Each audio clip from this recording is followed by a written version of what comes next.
જેટલી પ્રીતિ તમને મારામાં છે ને, અસ્થિ ચરમમય દેહ મમ, તામે જૈસી પ્રીતિ ऐसी जो श्री राममय रहे न भव भय भीति, रहे न भव भय भीति. જેવો આંધળો પ્રેમ, કેટલો પ્રેમ છે કે તમને મળદું નથી દેખાતું, આવો ભયંકર સર્પ નથી દેખાતો, તમને ખાલી હું જ દેખાઉં છું. આવો પ્રેમ તમને આ હાડ માંસના બનેલા શરીરમાં છે. આવો પ્રેમ જો રામમાં થઈ જાય ને તો તમારો બેડો પાર થઈ જાય.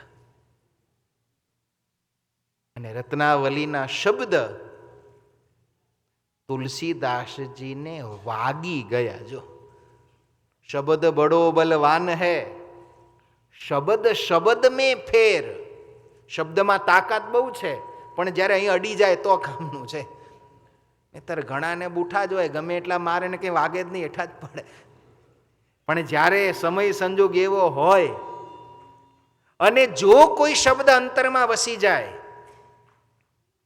જ્ઞાનનો, ભક્તિનો, વૈરાગ્યનો, સમજણનો, ઉપદેશનો, જો કોઈ શબ્દ માણસના અંતરને અડી જાય ને તો એક શબ્દ માણસનું જીવન બદલી નાખે. એક જ શબ્દ, વધારે નહીં. અહીં વાગવો જોઈએ, બાકી તો હાથ દાડા કરતા સાંભળ્યા કરીએ, આમ આમ આમ કર્યા કરીએ, પણ ઉઠીએ ત્યારે એવા ને એવા જોઈએ. જો હૃદયમાં ન અડે તો પૂરું. પણ આવો જ્ઞાનનો એક શબ્દ પણ જો હૃદયમાં અડી જાય ને, તમે બધા ગાડી ચલાવો છો ને, ગાડીનું સ્ટીરિંગ ખાલી તમે 2 ડિગ્રી આમ કરો તો આગળ જતા જતા જતા જતા કેટલું બધું ફરી જાય, ફરી જાય ને. જીવનમાં બહુ લાંબો ફેરફાર કરવાની જરૂર નથી. જ્ઞાનનો, ભક્તિનો, સમજણનો, વૈરાગ્યનો એક શબ્દ અંતરમાં અડી જાય અને જીવન જો થોડુંક પણ બદલાય ને તો આગળ જતા આખું જીવન બદલાઈ જાય. વધારે નહીં. ગોપીચંદ નામના રાજા થયા. 92 લાખ ગામના એ માલિક હતા. 92 લાખ માળવાનો ધણી ગોપીચંદ એવું કહેવાતું. બહુ સ્વરૂપવાન, બહુ બળવાન, બહુ જ મોટું એનું સામ્રાજ્ય. એક દિવસ રાજા ગોપીચંદ પોતાના મહેલની વચ્ચે ચોકમાં બધી રાણીઓ એમને નવડાવે છે. એ સમયે એમની પીઠ ઉપર એક ગરમ પાણીનું ટીપું પડ્યું. એક જ ગરમ પાણીનું ટીપું પડ્યું. પણ ગોપીચંદને થયું આ છે શું?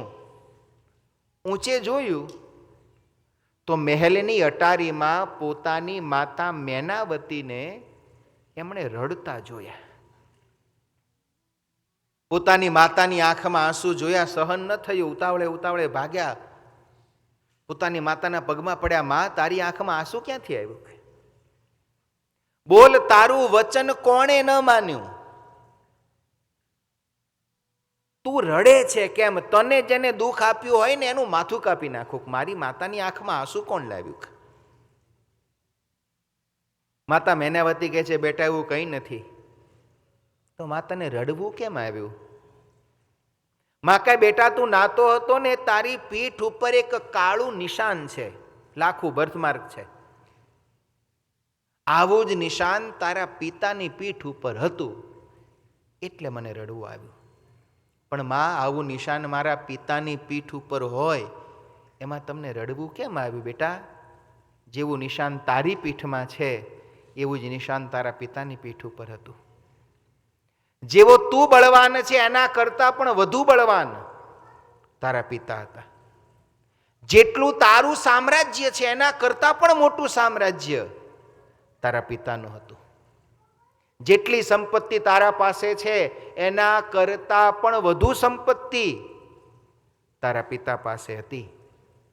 પણ બેટા, એક સમય એવો આવ્યો ને, આ સત્તા, સંપત્તિ, રૂપ કંઈ જ કામ આવ્યું નહીં, અને તારા પિતાએ આ બધું જ છોડી અને ચાલ્યું જવું પડ્યું. માં, ક્યાં ચાલ્યું જવું પડ્યું? પરલોકમાં. એવો દિવસ કયો આવ્યો? બેટા, કાળનો, મૃત્યુનો દિવસ આવ્યો. તો માં, કાળનો દિવસ આવે ત્યારે બધાએ બધું છોડીને ચાલ્યું જવું પડે. માતા મેનાવતી પોતાના પુત્રને કહે છે, હા બેટા, જે દિવસે કાળ આવે ને તે દિવસે બધાએ બધું છોડીને ચાલ્યું જવું પડે છે. અને માં, મારે ન જવું હોય તો? બેટા, ન જવું હોય તોય કાળ આવે એટલે જવું પડે છે. મોત આવે પછી એમાં કે ઓપ્શન નથી હોતા ને. જ્યારે મોત આવે ત્યારે બધાએ, અહીં આપણે બધાએ બેઠા છીએ ને, જ્યારે જેનું જ્યાં મોત આવે ત્યાં એમાં બધાએ જવું જ પડે છે. એમાં કશા ઓપ્શન કે ઇન્સ્ટોલમેન્ટ હોતા નથી. માં, મોત આવે તો મારે જવું જ પડે. હા બેટા, ભગવાનને વ્યવસ્થા જેવી કરી છે. અહીં તો પેલા તમારે ત્યાં પેલા સ્ટ્રોબેરી ને એપલના ફાર્મ હોય છે ને, અહીં હોય છે તમારે? એ તો આ દેશમાં ખબર નહીં, નહીં તો ઓસ્ટ્રેલિયા બાજુ હોય. ફાર્મ હોય એટલે તમારે બધાએ ત્યાં ફરવા માટે જવાનું. એ ફાર્મમાં ફરવા જ ટિકિટ રાખી હોય $10-20-25 સ્ટ્રોબેરીના ફાર્મમાં જાઓ એટલે તમારે જેટલી ખાવી હોય એટલી ખવાય ખરી, પણ હાંજ પડે બહાર નીકળો ત્યારે કશું ભરીને લવાય નહીં. આવું હોય ને? હોય છે આવું? ભગવાને એવું રાખ્યું છે. આ સંસાર રૂપી બગીચો રાખ્યો છે, એમાં આપણને બધાને ફરવા મોકલ્યા છે. 40 વર્ષ, 50 વર્ષ, 60 વર્ષ, 70 વર્ષ, જેટલું ફરવું એટલું ફરો, જેવા બંગલા બાંધવા એવા બાંધો, જેવી ગાડી લાવી હોય એવી લાવો, જેટલા ઘરેણાં પહેરવા હોય એટલા પહેરો, અને જેમ મજા કરવી હોય એમ કરો. પણ જે દાડે આ બગીચાની બહાર નીકળો ત્યારે જોડે કશું લઈ જવા મળે. મોત નામનો એવો પહેરેદાર ભગવાને બેસાડ્યો છે કે આ બગીચામાંથી જે બહાર નીકળે એને જોડે કશું લઈ જવા દેતો નથી. માતા મેનાવતી ગોપીચંદને કહ્યું, બેટા, કાળ આવે ને ત્યારે જવું હોય કે ન જવું હોય એમાં ઓપ્શન નથી, જવું જ પડે છે. અને જવું પડે છે એટલું નહીં, કાળ બધું છોડાવીને લઈ જાય છે. માતાના શબ્દો ગોપીચંદના હૃદયમાં ચોંટી ગયા કે માં, કાળ આવે અને આ બધું જ મુકાવીને મને લઈ જાય એની કરતા હું મૂકીને વનમાં તપ કરવા ચાલ્યો જાઉં તો? માતા મેનાવતીએ દીકરાના ઓવારણા લીધા કે બેટા, તારા જેવો ભાગ્યશાળી કોઈ દીકરો નહીં અને મારા જેવી ભાગ્યશાળી બીજી કોઈ માં નહીં.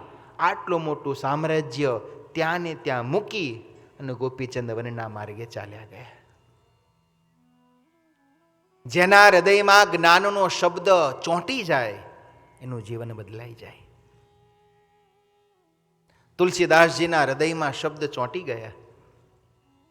પત્નીએ કહેલા વાક્યો, અસ્થિ ચર્મમય દેહમ મ તામે જૈસી પ્રીત એસી જો શ્રી રામમય તો રહે ન ભવ ભય ભીતિ.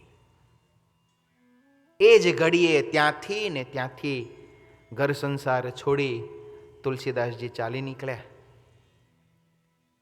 સૌથી પહેલા અયોધ્યામાં આવ્યા. ગ્રહસ્થના વેશનો પરિત્યાગ કરી સાધુ જેવો વેશ ધારણ કરી લીધો અને નિરંતર પ્રભુ ભજન કરવા માંડ્યા. પ્રભુ ભજન કરતા કરતા અંતરમાં એક જ વૃત્તિ નિરંતર ચાલે છે, મારે રામના દર્શન કરવા છે, મારે રામના દર્શન કરવા છે. ભગવાનના દર્શનની અજબ તાલાવેલી તુલસીદાસજીના હૃદયમાં લાગી. હનુમાનજી મહારાજ એમને અંદેશો આપ્યો કે તમે ચિત્રકૂટ જાઓ, ત્યાં તમને ભગવાનના દર્શન થશે. તુલસીદાસજી ચિત્રકૂટ આવ્યા. ચિત્રકૂટમાં આવીને દરરોજ ત્યાં આશ્રમ બનાવ્યો, આશ્રમમાં રહે છે. દરરોજ પોતે ભગવાન રામચંદ્રજીની કથાઓનું ગાન કરે છે. આજુબાજુમાં રહેનારા, તીર્થમાં આવનારા હજારો માણસો ત્યાં કથા સાંભળવા આવે છે. આ રોજ કથા, ભજન, ભક્તિ, રામસ્મરણ કરે છે. પણ અંતરમાં રામ દર્શનની ઉત્કંઠા દિવસે દિવસે દિવસે વધતી જાય છે. મને ક્યારે રામના દર્શન થાય, મને ક્યારે રામના દર્શન થાય, આ જ ઉત્કંઠા તુલસીદાસજીના હૃદયમાં છે. હવે તો એટલી બધી ઉત્કંઠા લાગી કે ભગવાનના દર્શન વગર નિરંતર રડ્યા કરે છે. રોજ સવારથી સાંજ સુધી ભગવાનનું સ્મરણ અને ભગવાનની કથા વિના બીજી કોઈ પ્રવૃત્તિ નહીં. અહર્નિશ ભગવાનમય એમનો શ્વાસોશ્વાસ ચાલે છે, અને તોય હજી ભગવાનના દર્શન એમને થયા નથી. જ્યારે દર્શનની અતિ અભિલાષા જાગી, એક દિવસ એવું થયું, તુલસીદાસજી દરરોજ સવારે પેલો લોટો લઈને જંગલમાં દિશાએ જાય. પાછા આવે ત્યારે લોટામાં જે પાણી વધ્યું હોય ને, એક પીપળાના ઝાડમાં રામ રામ બોલતા રેડે. તુલસીદાસજી દરરોજ રામ રામ બોલીને પીપળાના ઝાડમાં પાણી રેડે ને, તે પીપળામાં કોઈ અવગતિએ ગયેલો પ્રેત રહેતો હતો. દરરોજ ભગવાનનું નામ સાંભળ્યું, તુલસીદાસજીએ નામ બોલીને છોડેલું પાણી એને પીધું. એના પાપ બળ્યા, એની તો મુક્તિ થઈ. પણ એ જતા જતા તુલસીદાસજીને કહેતો ગયો કે મહાત્માજી, તમે મારી મુક્તિ કરીને તો હું તમને ભગવાન રામના દર્શનમાં મદદ કરું. કેવી રીતે? તો કે તમે જ્યારે દરરોજ કથા કરો છો ને, ત્યારે તમારી કથા સાંભળવા માટે હનુમાનજી મહારાજ દરરોજ આવે છે. શું વાત કરો છો? તો કે હા, કોઢિયાના રૂપમાં આવે છે. સૌથી પહેલા આવે છે અને સૌથી છેલ્લે જાય છે. એ હનુમાનજી છે. તમે એના પગ પકડો એટલે એ તમને રામનું દર્શન કરાવશે. તુલસીદાસજી હનુમાનજીને ઓળખી લીધા. બીજે દિવસે હનુમાનજી મહારાજ આવ્યા, પગ પકડી લીધા, મને રામનું દર્શન કરાવો. હનુમાનજી મહારાજ કે સારું, તમને જલ્દી દર્શન કરાવીશ. વળી પાછા તુલસીદાસજી પ્રભુના દર્શન માટે રાહ જુએ છે. વિચાર કરો, ભગવાનના દર્શન માટે કેટલો તલસાટ હશે કહો, કે અમને ભગવાનના દર્શન થાય. આ પૂર્વની કથાઓ તો સાંભળો. તુલસીદાસજીએ વર્ષો સુધી 24 કલાક ભગવાનના ભજન વગર કંઈ ન કર્યું. શું કામ? મને રામના દર્શન થાય. અરે ગઢપુરમાં જે દિવસે અભલ ખાચરને ખબર પડી કે સ્વામિનારાયણ ભગવાન આ પૃથ્વીલોકમાં પ્રગટ થયા છે, મારે દર્શન કરવા છે, નિયમ લીધો કે જ્યાં સુધી દર્શન ન થાય ત્યાં સુધી ધારણા પારણા કરવા લો. 48 કલાકમાં એક વખત ખાવાનું, આવું હેલામ હેલું વ્રત, એનું નામ ધારણા પારણા. આવું અભલ પરિવારે શરૂ કર્યું. શું કામ? ભગવાનના દર્શન થાય એટલે. અરે ઊંઝામાં જય કુંવરબા હતા, ભગવાન સ્વામિનારાયણના ભક્ત હતા. ભગવાનના દર્શનની એટલી તો અંતરમાં તાલાવેલી લાગી કે ભગવાનના દર્શન ન થાય ત્યાં સુધી એમણે શિંગોડા વ્રત લીધું. શિંગોડા વ્રત એટલે દરરોજનું દિવસમાં એક વખત એક શિંગોડું ખાવું. શિંગોડું છોકરાઓને તો તમને જ ખબર પડે ને, ડોહાઓને. અહીં તમે સમજાવી દેજો અંગ્રેજીમાં શિંગોડું શું કહેવાય. રોજ એક શિંગોડું ખાય કે મને ભગવાનના દર્શન થાય. લો, આ ભગવાનની પ્રાપ્તિ માટે એ સંતોએ, ભક્તોએ કેટલી સાધનાઓ કરી, કેટલા તપ કર્યા, કેટલા જપ કર્યા, કેટલા વ્રત કર્યા કે મને ભગવાનના દર્શન થાય. અરે શ્રીજી મહારાજના સમયમાં કાર્યાણીના માચા ખાચર હતા. ભગવાનના દર્શનની કેવી તાલાવેલી. પોતાની સાથે એક પોતાનો ભાઈબંધ હતો ગઢવી, એને 100 સોના મોરની પોટલી આપી કે તું જા અને ગમે ત્યાંથી મને ભગવાન ગોતી આવી દે. લો, એક ભગવાનના દર્શન માટે એ ઋષિમુનિઓ જંગલમાં તપ કરીને જીવન આખું થાકી ગયા, તોય એને ભગવાનના દર્શન ન થયા. અરે એભલ ખાચર આખી જિંદગી વર્ષો સુધી ધારણા પારણા કર્યા, ઊંઝાના જય કોરબા એક શિંગોડું ખાધું. આ તુલસીદાસજી ભગવાન રામના દર્શન માટે 24 કલાક રામનો જપ અને રામની કથા વિના બીજું કામ ન કરે. આમ કરતા પણ મને ભગવાનના દર્શન થાય તો લો.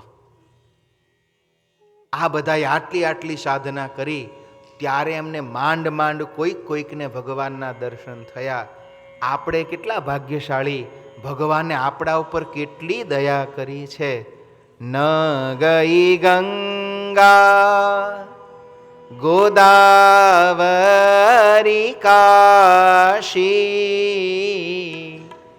ઘેર બેઠા મળ્યા અક્ષરવાસી. ન ગઈ ગંગા ગોદાવરી કાશી, ઘેર બેઠા મળ્યા અક્ષરવાસી. તપરે તીરથમાં હું કાંઈ નવ જાણું. તપરે તીરથમાં હું કાંઈ નવ જાણું. સહેજે સહેજે હું તો સુખડા રે માણું. સહેજે સહેજે હું તો સુખડા રે માણું. આજ સખી આનંદની હેલી, હરિમુખ જોઈને હું થઈ છું રે ઘેલી. આજ સખી મોર નંદની હેલી, હરિમુખ જોઈને હું થઈ ચૂરે ગેલી.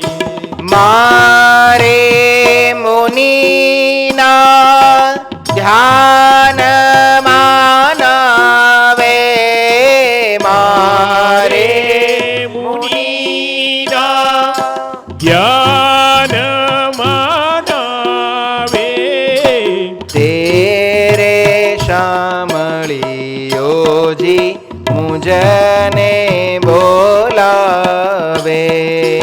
તેરે સાંભળિયોજી મુજને બોલાવે. આજ સખી આનંદની હેલી, હરિમુખ જોઈને હું થઈ છું રે ઘેલી. આજ સખી આનંદની હેલી, હરિમુખ જોઈને હું થઈ ચૂરે ગેલી. તપરે તીરથમાં હું કાંઈ નવ જાણું. તપરે તીરથમાં હું કાંઈ નવ જાણું. તપરે તીરથમાં હું કાંઈ નવ જાણું. તપરે તીરથમાં હું કાંઈ નવ જાણું. સહેજે સહેજે હું તો સુખડા રે માણું. સહેજે સહેજે હું તો સુખડા રે માણું. જે રામ કહે સ્વામી સહેજે રે મળિયા. જે કહે સ્વામી સહેજે રે મળિયા. વાતની વાતે રે વાલો અઢળ કઢળિયા. વાતની વાતે વાલો અઢળ કઢળિયા.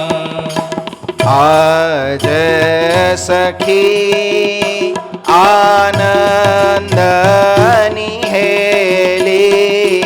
આજ સખિયા નંદની હેલી. હરિમુખ જોઈને હું થઈ છું રે ઘેલી. હરિમુખ જોઈને હું થઈ છું રે ઘેલી. હરિમુખ જોઈને હું થઈ છું રે ઘેલી. હરિમુખ જોઈને હું થઈ છું રે ઘેરી. લાખો લાખો વર્ષોની સાધના પછી પણ જે ભગવાનના દર્શન આ ઋષિમુનિઓને, તપસ્વીઓને, સાધકોને નહોતા થતા, આ ભગવાન સ્વામિનારાયણ આપણા ઉપર દયા કરી અને રોજ આપણને દર્શન આપે છે. લો, રોજ. પણ આપણને સેટરડે સિવાય ટાઈમ મળે તો ને. અને એમાં પણ આ દેશોમાં તો આજે યાદ કરીએ પરમ પૂજ્યપાદ મોટા મહારાજશ્રીને કે જેમણે અહીં દયા કરી ને વિદેશની ધરતીઓ ઉપર આપણને ભગવાન આપ્યા. નહીંતર આપણે દર્શન કરવા જવું હોત તો ક્યારે જવાત? ખાલી વિચાર કરો, કાંઈ મંદિરે ન હોત તો આપણે દર્શન કરવા હોત ભગવાનના તો ભારત ક્યારે જવાત? એમાં ઘણા ઘણાને તો પાછું વન વેમાં આવ્યા છે, પાછું જવાય એવું જ નથી. હવે એને તો ભગવાનના દર્શન ક્યારે થાત? પણ મહારાષ્ટ્રીય દયા કરી અને આપણને બધાને અહીં આપણને ઘેર બેઠા ભગવાન આપ્યા છે. અને સ્વામિનારાયણ ભગવાને પણ બહુ મોટું કાર્ય કર્યું. તમે વિચારજો, ભગવાનના લોકમાં આવે પેલા ભારતમાં મંદિરો તો હતા જ ને, ક્યાં નહોતા? હિન્દુ ધર્મ તો સનાતન છે. પણ સ્વામિનારાયણ ભગવાને જ્યારે મંદિરો બાંધ્યા ને, ત્યારે ભગવાને મંદિરો ગામની વચ્ચે બાંધ્યા. જો આપણા બધા મંદિરો હોય ને ગામની, ઘણા બૂમોપડા બહુ ટ્રાફિક છે, પણ એ તો થોડું રહે. એ તો જોબ જતા કેટલો નડે છે, મંદિર જતા નડે ને થોડો. પણ ભગવાને મંદિરો જે બનાવ્યા એ લોકોની વચ્ચે બનાવ્યા કે જેથી કરી ભગવાનના ભક્તોને એ ભગવાનના દર્શન નિત્ય ને સહજ થાય. આજે તુલસીદાસજીની એવી તાલાવેલી લાગી છે, એવી તાલાવેલી લાગી છે. હનુમાનજીના પગ પકડ્યા કે મને રામના દર્શન કરાવો. હનુમાનજી કે તમને જરૂર દર્શન થશે. થોડા દિવસો ગયા. એક દિવસ તુલસીદાસજી ભગવાનની પૂજા માટે ફૂલો જંગલમાં વીણે છે. એ જ વખતે રસ્તામાં એમને બે રાજકુમારો મળ્યા. ઘોડા ઉપર સવારે રાજકુમારોને જોયા. તુલસીદાસજીએ બંને રાજકુમારોને જોયા પણ ઓળખ્યા નહીં કે હું જે રામના દર્શન માટે આટલું તડપું છું એ જ રામ લક્ષ્મણ અહીંયા મને દર્શન આપવા આવ્યા છે. વળી વિરહમાં રેડા. હનુમાનજી મહારાજ કહે, રે બાબા, તમને દર્શન તો પ્રભુએ આપ્યા. તો કે ક્યારે? તો કે રાજકુમાર થઈને આવ્યા તે ભગવાન જ હતા. તુલસીદાસજીએ બહુ પસ્તાવો કર્યો, કરે રે હું અભાગ્યો, મને ભગવાન મળ્યા પણ મેં ઓળખ્યા નહીં. અને શાસ્ત્રો કહે છે અઘરામાં અઘરું હોય તો ભગવાનને ભગવાન જાણવાને એ. ભગવાન મળવા તો કદાચ સહેલા છે, પણ મળે ત્યારે ઓળખાવા જોઈએ ને, કે આ જે મને મળ્યા છે એ ભગવાન છે એવું ઓળખાય નહીં તો મળેલા શું કામના? સંપ્રદાયની પ્રસિદ્ધ કથા છે. મહારાજને સુરા ખાચર ભાલ પ્રદેશમાં ફરતા પેલા સોઢી ગામમાં ગયા અને મહારાજે સુરા ખાચરને કીધું બાવળનું દાંતણ લઈ આવો. સુરા ખાચરે જોયું તો ગામમાં એક મુસલમાન બાઈએ બાવળ વાવેલો અને એ દાંતણ લઈને આવી.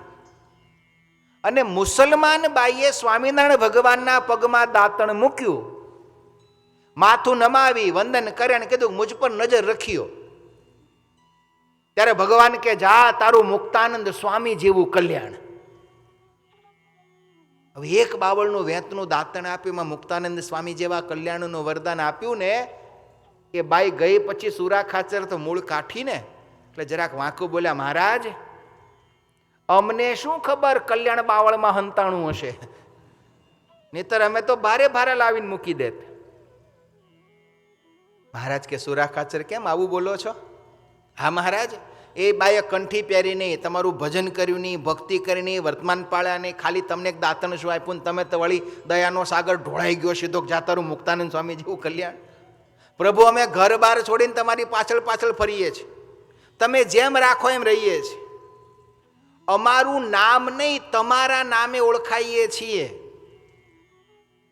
તમે ગમે ત્યારે તિલક ચાંદલો કરીને પટેલ બ્રધર્સમાં જાઓ અને કોઈ તિલક ચાંદલો જોવે તમને શું પૂછે, સ્વામિનારાયણ છો? આપણું નામ નહીં, સ્વામિનારાયણના ભગત છો એમ નહીં, શું પૂછે? સ્વામિનારાયણ છો? આપણે હા અમે સ્વામિનારાયણ છીએ. આપણું નામ નહીં. સુરા ખાચર કે મહારાજ અમને લોક તમારા નામે ઓળખે છે, તોય તમે મને કોઈ દિવસ વચન આપ્યું કે જા સુરા તારું કલ્યાણ થઈ જશે. ત્યારે ભગવાન સ્વામિનારાયણ કે સુરા, આ કલ્યાણ બાવળનું નહીં, આ દાંતણ એણે અમને આપ્યું, તને કેમ ન આપ્યું? તને કેમ ન કીધું કે મુજ પર નજર રખ્યો? સુરો ખાચર કે પ્રભુ એ તો તમે ભગવાન છો તો તમને જ કે ને. ત્યારે સુરા ખાચરને ભગવાન કે એણે અમને ભગવાન ઓળખી લીધા ને, એના બદલામાં એનું કલ્યાણ છે. આ કલ્યાણ કે બાવળના ટુકડાનું નથી. તુલસીદાસજી કહે છે, અરે અરે હું ઓળખી ન શક્યો, બહુ પસ્તાયા. હનુમાનજી મહારાજ કે રડશો નહીં, કાલે જ્યારે કથા પૂરી થાય ને, તુલસીદાસજીને નિયમ હતો દરરોજ કથા થાય એટલે પોતે ચંદન ઘસે ને જે જે સંતો મહાત્મા આવ્યા હોય ને, આ બધાનું ચંદનની અર્ચાથી તુલસીદાસજી સંતોનું પૂજન કરતા. હનુમાનજી મહારાજ કે કાલે બંને આવશે, નાના બાળકના રૂપમાં આવશે, આ વખતે ભૂલ કરતા નહીં. અને બીજે દિવસે ભગવાન રામ અને લક્ષ્મણ નાના બાળકના રૂપમાં આવ્યા.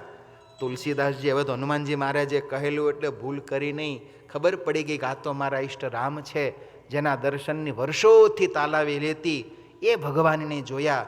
અંતરમાં એટલો બધો આનંદ થયો, આનંદના અતિરેકમાં તુલસીદાસજી મૂર્છિત થયા. અને એ સમયે ભગવાન રામચંદ્રજીએ એ ચંદનની વાટકીમાંથી ચંદન લઈ તુલસીદાસજીની પૂજા કરી. એ ચંદન પોતાના માથે પણ ચર્ચ્યું. અને એ સમયનો બહુ પ્રસિદ્ધ દોહો, આમ તો એવું કહેવાય છે કે હનુમાનજી મહારાજે વૃક્ષ ઉપર પોપટના રૂપમાં બેઠા હતા અને એમણે આ દોહો રચ્યો.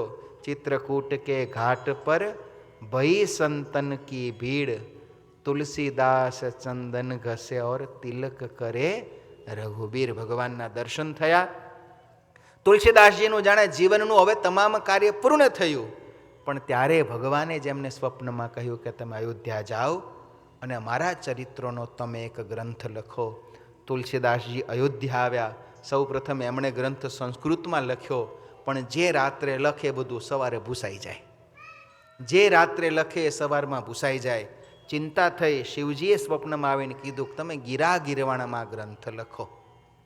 અને પ્રભુની જ આજ્ઞાથી તુલસીદાસજીએ સંવંત 1631 ચૈત્ર સુધી 9મીએ આ ગ્રંથ લખવાનો આરંભ કર્યો. 2 વર્ષ 7 મહિના અને 26 દિવસ સુધી આ ગ્રંથ રચાયો. અને આ ગ્રંથનું નામ તુલસીદાસજીએ રાખ્યું રામચરિત માનસ. બહુ જ વિશાળ ગ્રંથ છે. ગિરા ગિરવાણા, દોહા, ચોપાઈ, સોરઠા, આનાથી લખાયેલો આ ગ્રંથ છે. 1074 આમાં દોહા, ચોપાઈ, સોરઠાઓ છે. 700 જેટલા સંસ્કૃતના શ્લોકો પણ આ ગ્રંથમાં રચાયેલા છે. ભગવાન રામચંદ્રજીના જીવન ચરિત્રનો આ ગ્રંથ છે.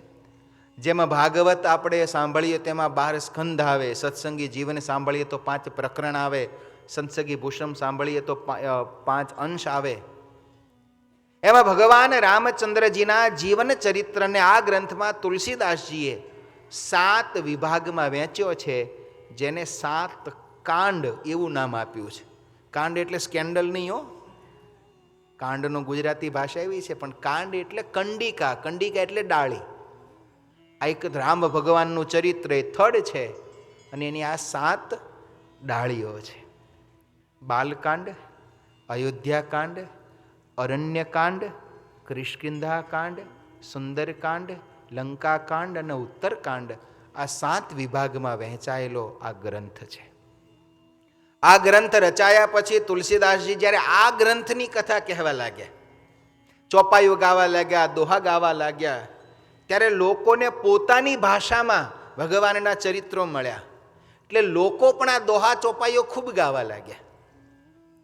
તુલસીદાસજીનું માન જનસામાન્યમાં ખૂબ વધ્યું. આથી કહેવાતા પંડિતો હતા ને એમનાથી આ સહન થયું નહીં. તુલસીદાસજીનો બહુ વિરોધ કર્યો. તુલસીદાસજી આ બધું જ સહન કર્યું. પછી તો આગળની કથા બહુ લાંબી છે. તુલસીદાસજી કાશી ગયા, કાશીમાં પંડિતોએ બહુ વિરોધ કર્યો. તુલસીદાસજીને કથા કહેવા ના દે, જ્ઞાન તો સંસ્કૃતમાં જ હોવું જોઈએ, આવી રીતે તમે ગીરા ગીરવાણમાં કેવી રીતે ગ્રંથ રચી શકો? ન ચાલે તો શું કરવું? તો કે આ ગ્રંથ મૂકો મહાદેવજીના મંદિરમાં, કાશી વિશ્વનાથમાં આ ગ્રંથ મૂક્યો. આ ગ્રંથની જો પોથી ખુલી જાય તો મહાદેવજીએ સ્વીકાર કર્યો કહેવાય. મહાદેવજીએ સ્વપ્નમાં કીધેલું કે તમે ગીરા ગીરવાણમાં રચો, મહાદેવજીએ સ્વીકાર કર્યો, તોય સહન ન થયું. રાત્રે એની ઉપર વેદ, પુરાણ, ઇતિહાસ અને સૌથી નીચે રામચરિત માનસ મૂક્યું. બીજે દિવસે મંદિર ખુલ્યું તો રામચરિત માનસ સૌથી ઉપર જોયું. પછી બધાએ ધીમે ધીમે આનો સ્વીકાર કર્યો. તુલસીદાસજીનો આટલી બધી પ્રસિદ્ધિ થઈ, કેટલાકથી સહન ન થયું. રાત્રે ચોરોને પોથી ચોરવા મોકલ્યા. આ ગ્રંથ તમે લાવો, હળગાવી દઈએ. આ ગ્રંથની પોથી ચોરવા માટે ચોરોને મોકલ્યા. 2 ચોર આવ્યા, તુલસીદાસજી સૂતા છે, પણ ચોર જ્યાં ઝૂંપડીમાં પોથી ચોરવા જાય ત્યાં 2 રાજકુમારોને ધનુષ બાણ લઈ અને તુલસીદાસજીની જે ઝૂંપડી હતી તેનું રક્ષણ કરતા જોયા. ભગવાનના દર્શન થયા ને અંતરમાં રહેલી પાપ વૃત્તિ નાશ પામી ગઈ. ત્યાં ને ત્યાં પગમાં પડી ગયા. બીજા દિવસથી તુલસીદાસજીના શિષ્ય થયા. અમને તમારા ચરણમાં રાખો. તુલસીદાસજી કે તમે છો કોણ? એમણે કહ્યું કે અમે ચોર છીએ, તમારી પોથી ચોરવા આવ્યા હતા, પણ રાત્રે 2 રાજકુમારો તમારી રક્ષણ કરતા હતા.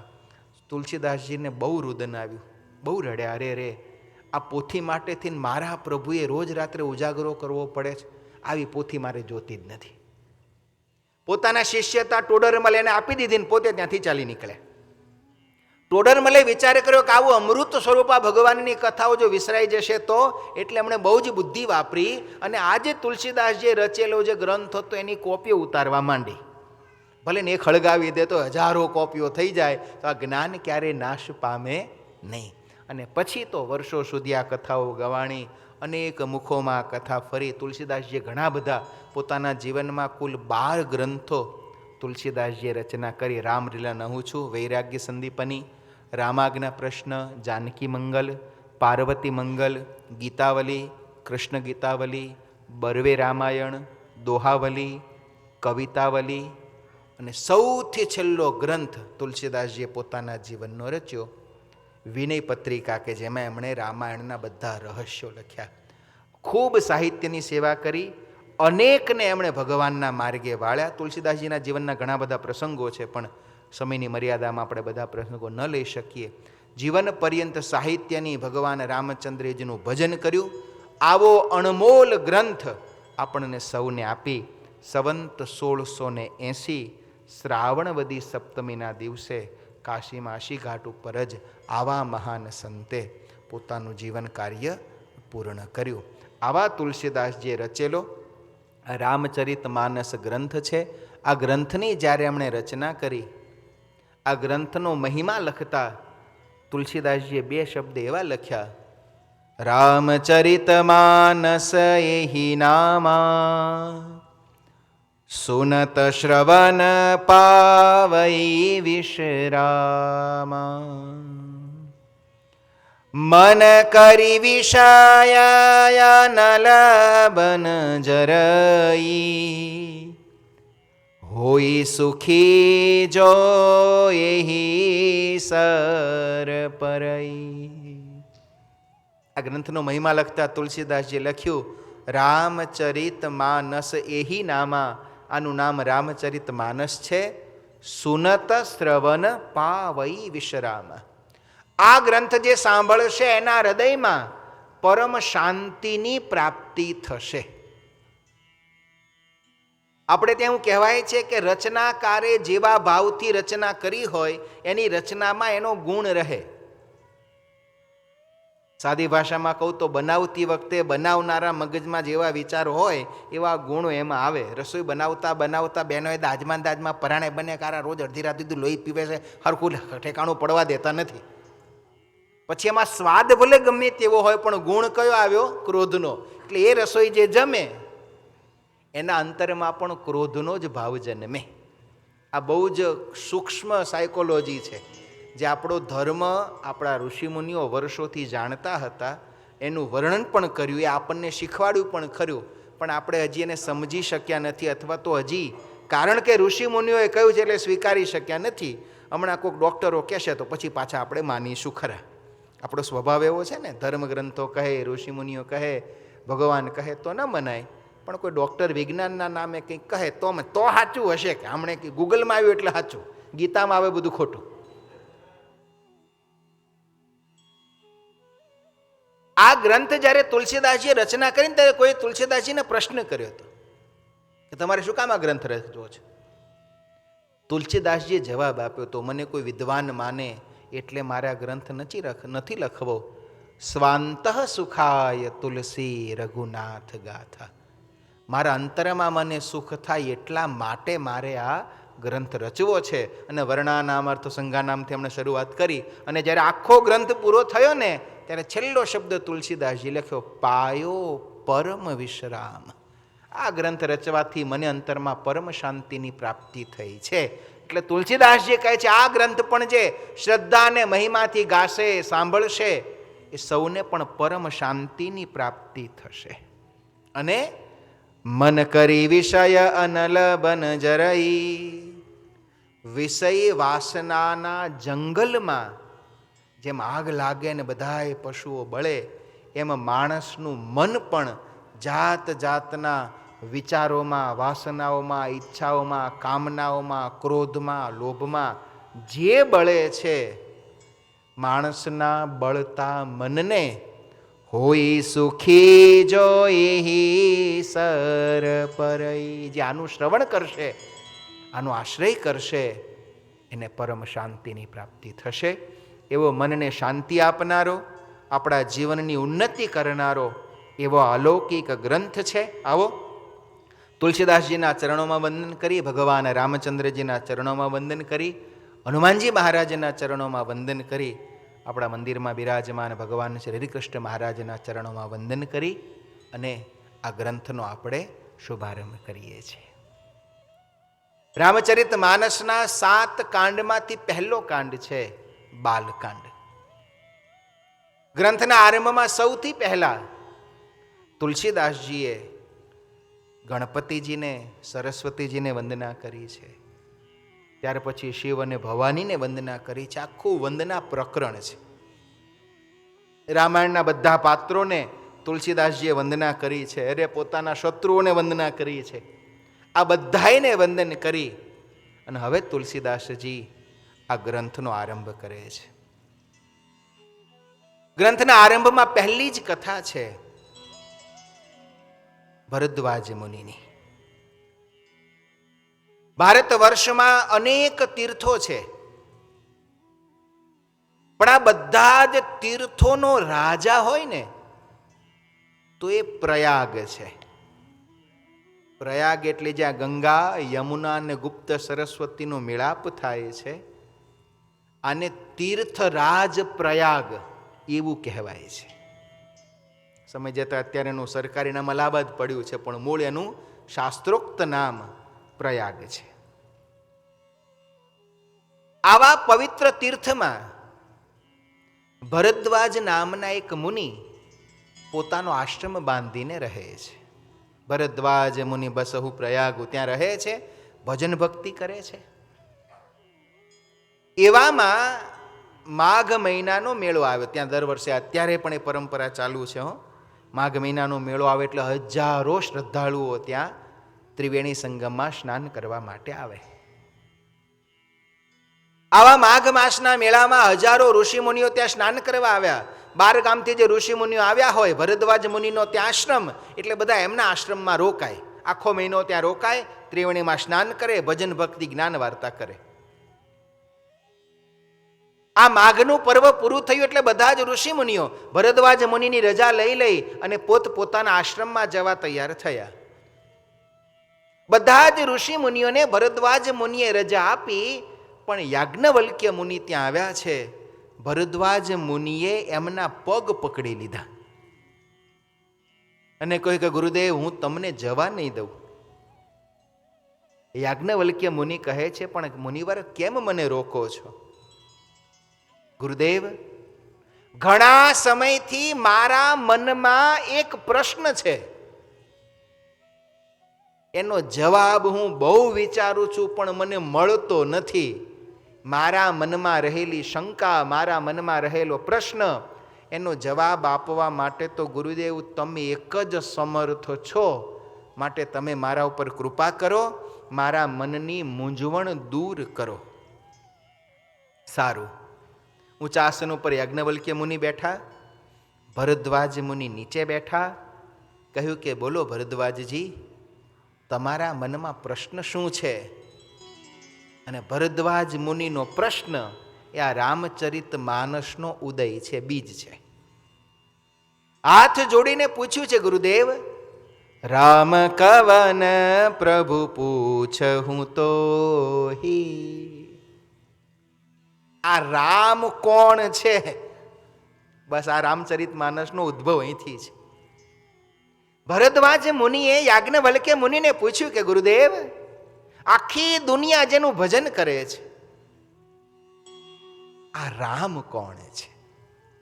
રામ કવન પ્રભુ પૂછું તો હી, કહિય બુજાઈ કૃપા નિધિ મોહી. મને સમજાવો કે આ રામ કોણ છે? એક રામ અવધેશ કુમારા, તિન્હુ કરી ચરિત વિદિત સંસારા. એક રામ તો એ છે કે જેણે અયોધ્યામાં દશરથ રાજાને ત્યાં જન્મ ધારણ કર્યો અને પછી એના ચરિત્રોને આખું જગત જાણે છે. અને એક રામ બ્રહ્મ પરમાર્થ રૂપા. અને એક રામ તો એ છે જે સાક્ષાત ઈશ્વર છે, પરમેશ્વર છે, આખું જગત એનું ભજન કરે છે, એ સૃષ્ટિનો સંચાલન કરનારું પરમ તત્વ છે. તો રામ છે કોણ? જેનું હું ને તમે ભજન કરીએ છીએ, ધ્યાન કરીએ છીએ, પૂજા કરીએ છીએ, એ રામ અને દશરથના પારણામાં રમતા રામ, આ બેમાં રામ કોણ છે? ભરદ્વાજ મુનિના આવા પ્રશ્નથી યાજ્ઞવલ્ક્ય મુનિ હસી પડ્યા. હે ભરદ્વાજ મુનિ, તમારો પ્રશ્ન ઉત્તમ છે. શાસ્ત્રમાં 3 પ્રકારના પ્રશ્નો કયા છે. જ્યાં જ્યાં આ ઉપનિષદો સંવાદ જ છે, આખા ઉપનિષદો 108 ઉપનિષદો છે, આ મૂળતઃ ગુરુ શિષ્ય વચ્ચેના સંવાદો છે. જ્યાં જિજ્ઞાસા હોય ત્યાં પ્રશ્ન હોય, જ્યાં જિજ્ઞાસા ન હોય ત્યાં પ્રશ્ન ન હોય, અને જ્યાં પ્રશ્ન ન હોય ત્યાં જ્ઞાન ન હોય. આપણી ભારતીય સંસ્કૃતિ એ જિજ્ઞાસાની સંસ્કૃતિ છે. અધ્યાત્મના માર્ગે ચાલનાર સાધકના હૃદયમાં પ્રશ્ન થવો જોઈએ. જો પ્રશ્ન ન થાય તો માનવું કે આપણી સાધનામાં ક્યાંક હજી કશી કચાશ છે. જે માણસ સાધના કરે એના હૃદયમાં કંઈક પ્રશ્ન તો થાય, અને જે પ્રશ્નના જવાબ શોધે જ્ઞાન માર્ગને પામે. આખું વચનામૃત તમે જો, સ્વામિનારાયણ ભગવાને તો આમ ગામડે ગામડે જ્યાં જ્યાં સભા કરે ત્યાં પોતે પ્રશ્ન પૂછતા, સંતોને પ્રશ્ન પૂછાવતા, સંતો હરિભક્તોને અંદર અંદર પ્રશ્ન પૂછાવતા. આજ ભરદ્વાજ મુનિનો આવો પ્રશ્ન જોયો ને, યાજ્ઞવલ્ક્ય મુનિ કહે તમારો પ્રશ્ન બહુ ઉત્તમ છે. શાસ્ત્ર કહે છે ઉત્તમ, મધ્યમ અને કનિષ્ઠ 3 પ્રકારના પ્રશ્ન સાધક પૂછે. અધ્યાત્મ માર્ગમાં સાધના કરનારો 3 પ્રકારના પ્રશ્ન પૂછે. જે પ્રશ્નમાં એ કોઈકનો અહિત કરવા ઈચ્છે, આ કનિષ્ઠ પ્રશ્ન છે. ઘણા પૂછવા, મહારાજ એવો મંત્ર આપો ને બાજુવાળાની ફેક્ટરી બંધ થઈ જાય, એવો મંત્ર આપો ને કે પેલાણાનું બધું મકાન તૂટી જાય ને ઘર હળગી જાય ને એનો ધંધો નાશ પામી જાય ને એનું બધું ઘર સારું ચાલે છે તૂટી જાય ને. હા, એવી સાધનાવાળા દુનિયામાં છે. દુનિયામાં જેને આપણે મેલી સાધના કહીએ છીએ, શું છે? આ છે મેલી સાધના. એ શું છે? બીજાને દુખી કરવાની સાધના મેલી સાધના છે. કેમ કરું તો બીજાનું અહિત થાય, આમ કરું એટલે પેલો માંદો હાજો જ ન થાય. આ શું છે? આ મેલી સાધનાઓ છે. આ કનિષ્ઠ પ્રશ્ન છે. મધ્યમ પ્રશ્ન કયો છે? કે હું શું કરું તો મારું હિત થાય. આ મધ્યમ પ્રશ્ન છે. ઉત્તમ પ્રશ્ન કયો છે? કે જે પ્રશ્નના જવાબમાં બધાનું હિત હોય. આ ઉત્તમ પ્રશ્ન છે. ભરદ્વાજ મુનિ જ્યારે પૂછ્યું ને કે રામ કવન પ્રભુ પૂછે તો હી, આ રામ કોણ છે મને કહો. યાજ્ઞવલ્ક્ય મુનિ કહે છે તમારો પ્રશ્ન બહુ ઉત્તમ છે, કારણ કે જે પ્રશ્ન તમારા અંતરમાં છે ને, આવો પ્રશ્ન તો અનેકના મનમાં થાય છે. આવો જ પ્રશ્ન એક વખત સતીના હૃદયમાં થયો હતો, અને ત્યારે શિવે જે સતીને જવાબ આપ્યો હતો ને, એ જવાબ હું તમને આપું છું. આ ભારતીય જ્ઞાન પરંપરા બહુ અદ્ભુત છે. અહીંયા કોઈ જ્ઞાનની ક્રેડિટ લેવા તૈયાર નથી. નહીંતર અત્યારે તો ક્રેડિટનો બહુ જમાનો છે. મારું નામ હોવું જોઈએ, આ તો મેં લખ્યું છે, એક મેં દોર્યું છે, એક મેં કર્યું છે, એક મેં ગાયું છે, એક મેં વગાડ્યું છે. આપણી જ્ઞાન પરંપરા એવી છે કે જ્યાં કોઈ એવું નથી કહેતું કે હું તને મારું જ્ઞાન આપું છું. બધા જ્ઞાનનો છેલ્લો યશ ભગવાનને જ સૌ આપે છે.